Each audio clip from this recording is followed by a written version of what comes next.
Hi there. I'm Cindy Linden, and this is the Cook Along podcast. I have realized over time what kind of recipes it is that I look for and that I make with you. People ask me, well, what's your specialty? What's your best recipe? What's your favorite recipe? And I can't answer that question. But the bottom line really is there are certain recipes that I look for. They need to be really flavorful. They need to be stunning in their impact. I won't say in the way they look, because often they don't look pretty at all, but the way they taste needs to be stunning. And the most important component is, apparently, for my interest to be maintained, they also need to be really easy to make. So most of the recipes that you find on the website, thecookalongpodcast.com, I have this scale that ranks them in difficulty from 1 to 10, and they're almost all of them 1s or 2s. They're just mostly really easy, and I think that's a great thing. I think it's important that, well, for me, you get to the results as quickly and easily as possible, because I like eating them almost as much as I like cooking them. Today's recipe is the result of wishing to be able to make something that my grandmother made that was just too hard and too much work. I made it one time, and I've never gone back, and that is a lemon meringue pie. She had a recipe that is very lemony, and I feel terrible, and because I feel like I should be able to do this, and I'm sure I could. I just don't want to. That's the truth of it. But the time I did make it, I didn't have stellar results because meringue is tricky. And to me, the meringue is just too much work. Now, I know a lot of you who are probably bakers are going to scoff at me for that, but I just don't want to work that hard and then have it weep. I mean, you do not want your dessert to weep. That's not okay. So I think I have this subconscious eye out for something that would be a lemon pie that would be easier to make and still satisfy that lemony thing and that sentimental attachment to a lemon pie my grandmother used to make. It's so ridiculous. It really bears no connection to reality. But I was reading through A Cook's Country and found a recipe. No, actually what I found was a photograph. And if you're familiar with Cook's Country, you know exactly what I mean. I found a photograph that I went, ooh, what is that? Because it looks so good. And it turns out that it's called lemon icebox pie. So this hit all the right notes for me, as you can imagine. Because in addition to being a lemon pie, it also looks really easy to make. And it has ingredients that I love and that jumped out at me as being a cool way to use them. So that's where we're at today. Cook's Country lemon icebox pie. Now, just so you know, this pie is very easy to make, but it isn't quick because there are a number of stages at which things need to sit or chill. So give yourself plenty of time. You're not going to make it at 3 o'clock in the afternoon and have it for dinner. It has to chill for several hours, kind of in the middle. It serves 8 people, and here's your ingredient list. 9 whole graham crackers, so that's the whole sheet, 3 tablespoons of sugar, and 5 tablespoons of butter. The recipe recommends unsalted. I am going to use salted butter because I really like the little zip of the salt in a graham cracker crust, which is, of course, what those things are going together to make. You need 2 cans of sweetened condensed milk. And that is the ingredient that caught my eye because I love sweetened condensed milk. I can eat it with a spoon. I do clean up the can once I've emptied one, but I don't eat it with a spoon. You need 3 large eggs from which we're going to extract the yolk. 3/4 cup plus 2 tablespoons of lemon juice. At about 2 tablespoons per lemon, it's about 5 lemons. Or I'm going to cheat today and use lemon juice from a bottle just because, though I have the lemons, I kind of want to hang on to them until I have something that also uses the lemon zest, because you can't really keep the rinds and zest them once the lemons have been juiced. And because it's a shortcut, I believe in shortcuts, and it makes the whole thing easier. You need a cup of heavy cream, that's whipping cream, and a half teaspoon of vanilla extract. As you can see, there are not very many ingredients in this. And here's the coolest thing. There's no meringue. You don't have to mess with egg whites and trying to whip them and getting to hold together and baking it and all of that. You only need to make a whipped cream topping, which, here's another cool piece, you do using some more of the condensed milk. That seems like a cool idea to me, to sweeten it with the condensed milk. I've never done that. I usually sweeten whipped cream with a little sugar and put in maybe a little vanilla. This is going to do kind of the same, only maybe better. I'm kind of excited to find that out. Your equipment is a 9-inch pie plate, a dry measuring cup, because we're going to use that to press the graham cracker crumbs into the pie plate. You need a wire rack. You need a whisk, well, kind of a medium-large bowl. And then to make your whipping cream, you need a mixer. Now, the recipe specifies a stand mixer, but I don't see why you couldn't use a hand mixer just as easily. But you need it to have a whisk attachment on it so that you can whip the cream. That's all the equipment, and the only do-ahead, really, is to preheat your oven to 325 degrees. Well, first move your rack to the middle of the oven. You don't want it too far down or your crust is going to be overdone. You don't want it too far up or it's going to be underdone. You want it in the middle so it'll heat evenly. Heat it to 325 and then don't put anything into it. You want to do that ahead because it should heat up for an additional 10 to 15 minutes probably, so it's all evenly heated in there. And if you're using real lemons instead of the stuff out of a plastic container like I'm using, although I did make sure it's 100% lemon juice, okay, just in case you're worried about me, you will want to have and squeeze your lemons so you get 3/4 of a cup plus 2 tablespoons of lemon juice. Cook's Country is one of those places that experiments in order to try to find the best version of a recipe. So it may be somebody else's recipe they're messing with, or a restaurant recipe that they're trying to make possible for a home cook. They're modifying things to make the very best version of things for the home cook. This one, the author is Carolyn Purpura McKay, and she tried several versions of it, and this is, of course, the final one, and the one that we're most looking forward to for that reason. And she says, in her final paragraph, that the pie features a crisp crust, a sweet tart filling with a cool, creamy texture, and an ethereally light whipped topping.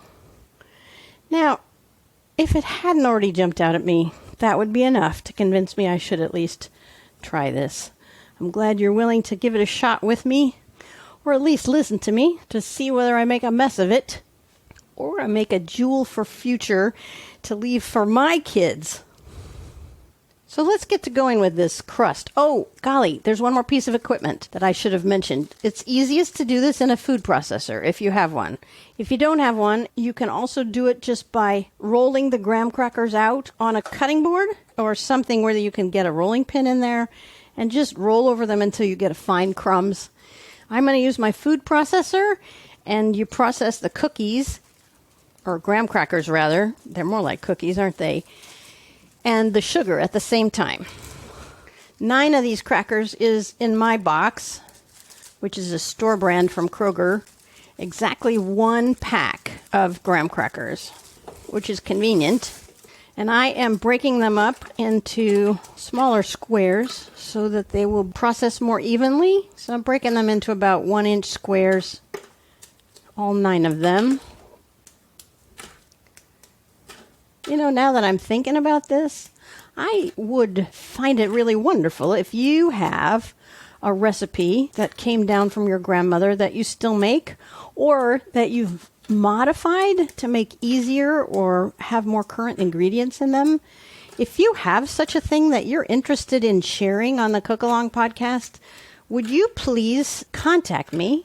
There's a contact page on my website, thecookalongpodcast.com. You just send me a message that says you have a recipe you'd like to tell me about, and that would be really cool. And I could make it on my show. So reach out if you know of something I should know about from your family's history. Graham crackers are all broken up, and then we're going to add 3 tablespoons of sugar to that. I find that I am running out of utensils because this is my 3rd recipe today. Earlier I made these fabulous strawberry drop biscuits. They're just incredible. They're on the website or in your podcast feed. They are so yummy and incredibly beautiful. Anyway, I did that, and then I made a slow cooker dinner of something I'm still working on that I'm thinking of calling margarita chicken, but that one's not ready yet. And now I'm into this one, and all my measuring cups and my measuring spoons in particular are in the drying rack. You know, I could dry it, but you don't want to stick one that's even got a memory of having once been wet into your sugar container, because you know what, it'll clump everything up and you won't even know why it happened or when it happened. I guess I can't do this many recipes in one day and have it all come out well. Okay, I'm going to process this now. The sugar and the graham crackers together. I'm going to put it on high, and it should only take a minute, but it's going to be loud.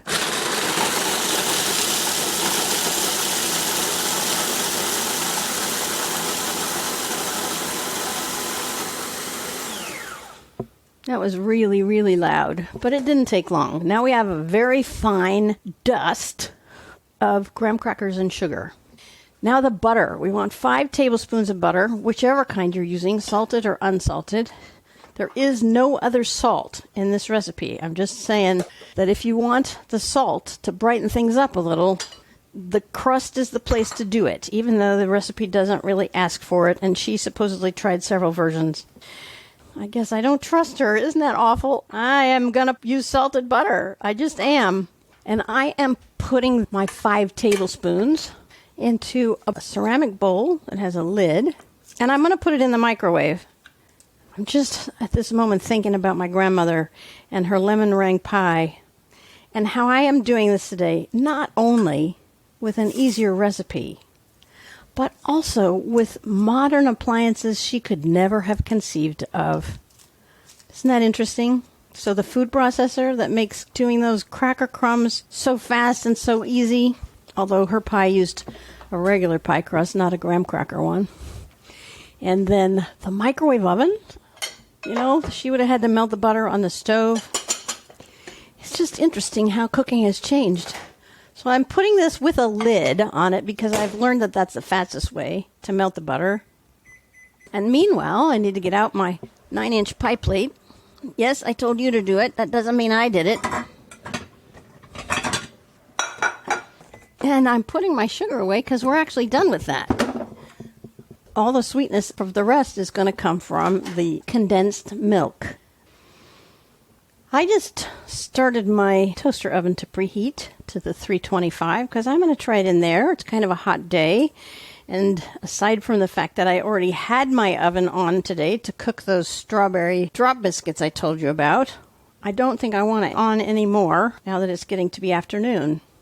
So the thing about melting butter is if you don't watch it, it will bubble over. I don't know how many times I have had that happen, that I have just assumed it was going to be fine and put it in the microwave oven, and it got too hot and bubbled right up over the top of the bowl and all over the turntable, making a huge mess. So keep your eye on it. That's just an FYI if it's not too late. Mine is now out of the oven, and I am pouring it now in with these graham cracker crumbs. And then we just need to pulse it a few times. We don't need to do a ton. I'm going to turn it back down and use the pulse thing so that it comes together into something we can manipulate. It's kind of moist enough to do something with. Yeah. That should do it. Now, here's the funny part. I find it funny because this is another thing my grandmother would never have thought of. At least I don't think she would have.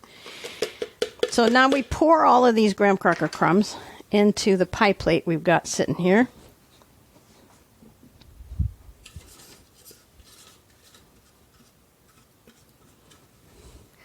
And what we want to do is press them so that they are kind of even.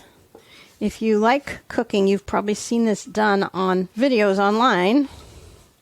We're going to use a measuring cup, but not to measure anything. We're going to use it as a press so that all of the crumbs get pressed into the same depth and pressed up the side a little bit. So get a measuring cup and just flatten out those crumbs with the bottom of the measuring cup.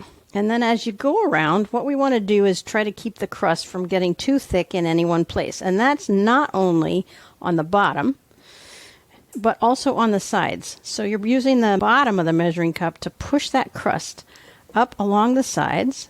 It will also keep really deep spots of crust from developing in the place where the bottom meets the side. You know what I'm talking about? Because it curves there. It can be really dense when you finally cut the pie. There's this big kind of wedge of crust right where the bottom met the sides. This also hopefully will make it hard enough that I can move it without it falling apart. It also makes it prettier than if you did it with your fingers. Not that that's important, because we're going to cover it up with filling. Still, once it's all flattened out and the sides are about even, then we pop it in that preheated oven for about 15 minutes. And in theory, what's going to happen, the butter will make it all come together in something a little more solid, and the sugar will crystallize and melt and not only make it taste good, but also make it stay a little crisper and a little more intact. So it should smell good and be beginning to brown when we take it out. I'm going to go away and let you do that. Mine is going to do that. When it comes out, set it on a wire rack to cool. That's going to take probably about, half an hour, I'm thinking. And then we also want to turn up the heat on the oven because we're about to do just a few minutes of baking of the filling as well. When your crust has about 10 minutes left to cool, come on back and we'll make the filling.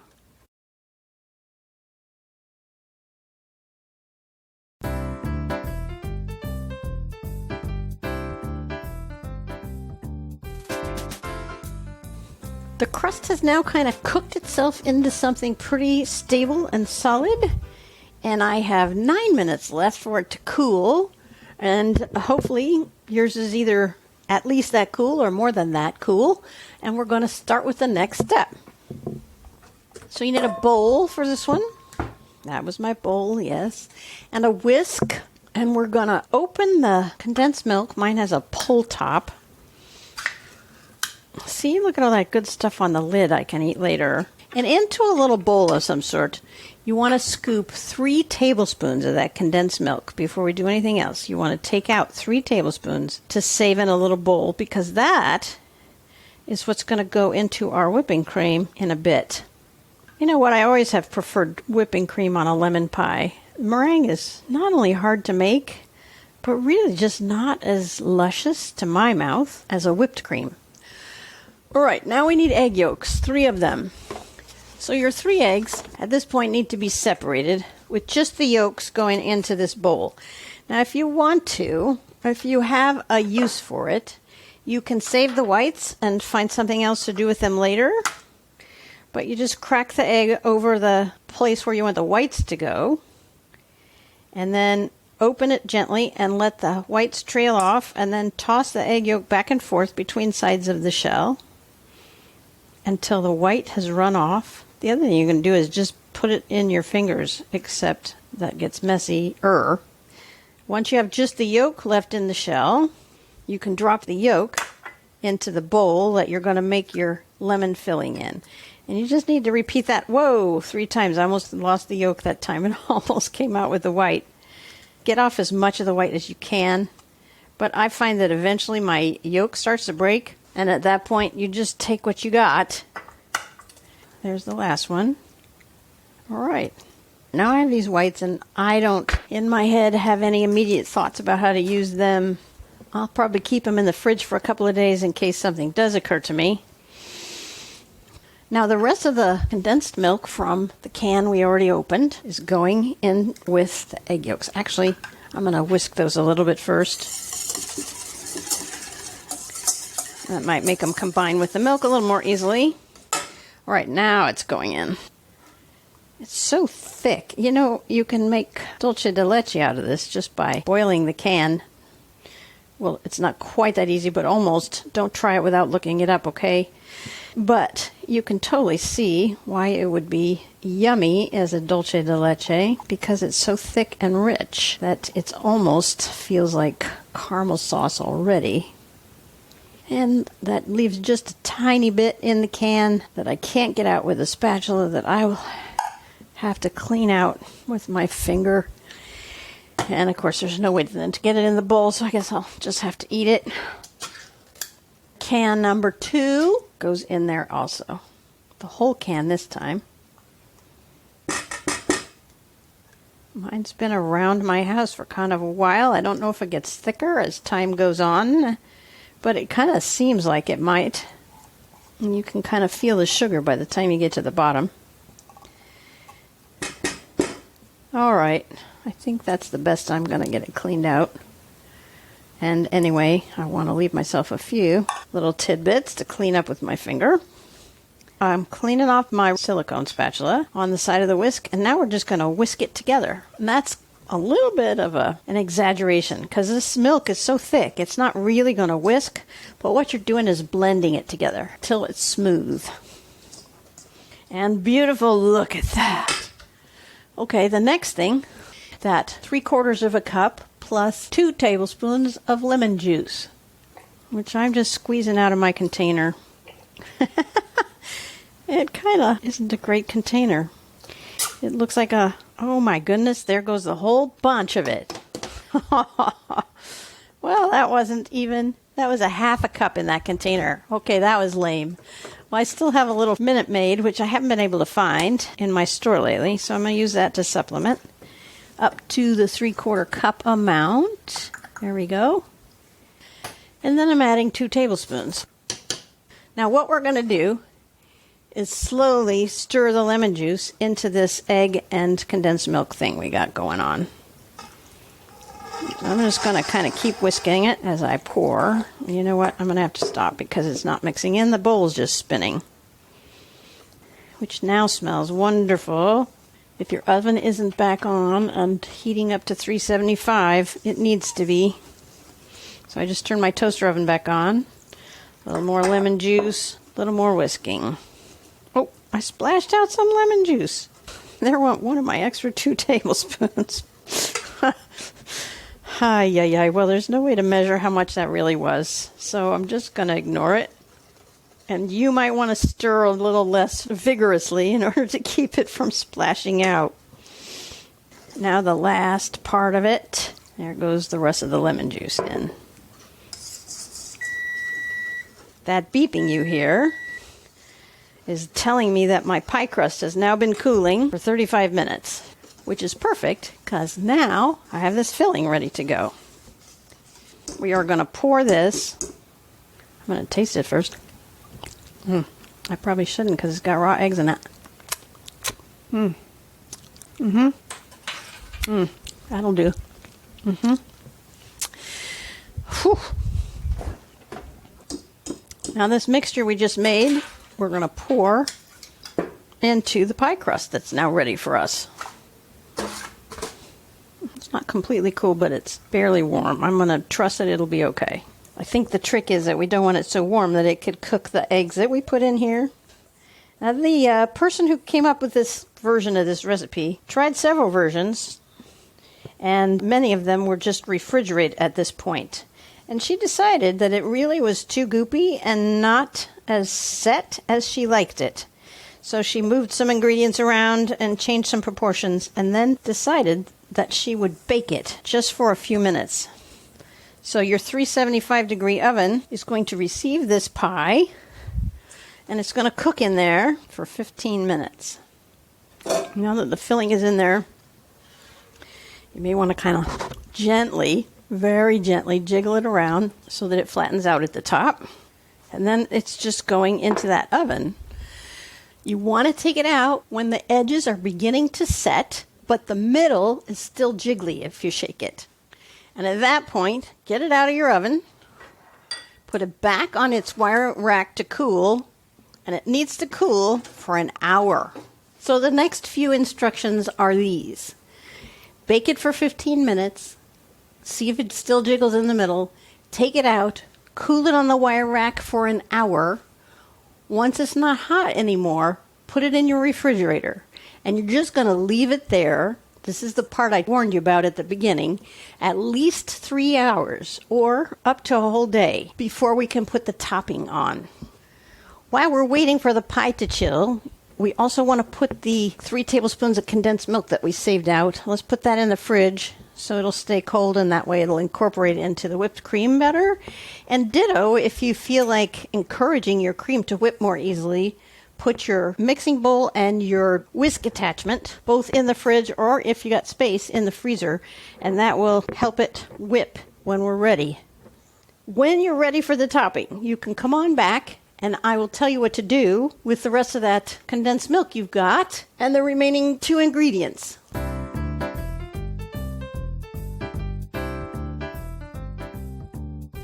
All right, my friends, all that waiting's about to pay off. I'm taking my refrigerated bowl and whisk attachment and attaching them to my mixer. And into the bowl, actually, you know what? I should put things in before I attach it. How about that? That'll be easier. We're going to put a cup of heavy whipping cream and the 3 tablespoons of reserved sweetened condensed milk into the bowl of the mixer. And then the third and final ingredient, which is a half a teaspoon of vanilla extract. Now I'm putting the bowl on the mixer. And we want to just start it kind of slow. We don't want it to beat just yet because we have to mix these things together. So start it out kind of slow. Increase the speed just a little bit so that they mix up. Want to get it just a little bit foamy. And that means that they're mixed up together. And then we're going to increase the speed to high. And this is going to happen for 1 to 3 minutes. We're looking for soft peaks to form.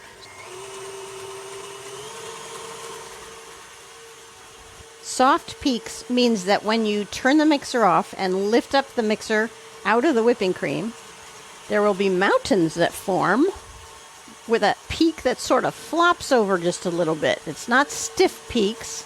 It's just sort of floppy peaks. And the only way to find those is to test it every once in a while when you see that the cream's kind of looking whipped. I'm going to take mine all the way up to high. And you can go away because this is so loud. You go ahead and do this. Just pick up your whisk attachment out of the whipping cream every once in a while and see what kind of peaks you get from what's there.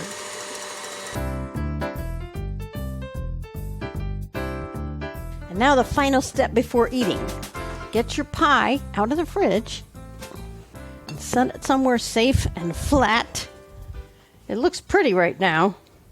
And we're going to just take the whipped cream that we just made, and using a silicone spatula, we're going to scoop this whipped cream. Oh my. I'm cleaning off the beater, of course. Oh, this is much sort of silkier and creamier and sweeter than my usual whipped cream. Holy smoke. I'm supposed to be spreading, and I don't want to waste any of this. So just hang on a minute. Oh, yeah. Wow. Okay, what was I saying? Oh, yeah. Silicone spatula. Scoop it out of that mixing bowl and onto the top of the pie. Beautiful. Oh, yeah. Wow. It's got kind of the sheen of a nice meringue before baking, which is, I suppose, that condensed milk doing that, since that's the only kind of unusual ingredient here. Once you get it all out of the bowl and onto the pie, you now just want to spread that around over the top, make it look pretty. It's going to make a nice thick topping. Spread it up to the crust, not over it. Okay, wowzer. Oh yeah, this is truly lovely. This is so pretty. You can make fancy swirls or something in the whipped cream if you want. It doesn't need it. The whipped cream itself is glorious. It's rich. You can tell it's a little denser than your usual whipped cream, which will be nice on this pie. Really nice on this pie. If you want to, you can stick it back in the fridge if it's not quite time yet. But that was the last step. And yes, this is ready to eat. And I recommend you do so. Boy, this looks good. I can't wait. I can't wait to try this. As usual, pictures, ingredient list, and everything else you might need is on thecookalongpodcast.com. I hope you will visit it. I hope you will write me a note about your favorite family antique recipe. And until next time, happy cooking!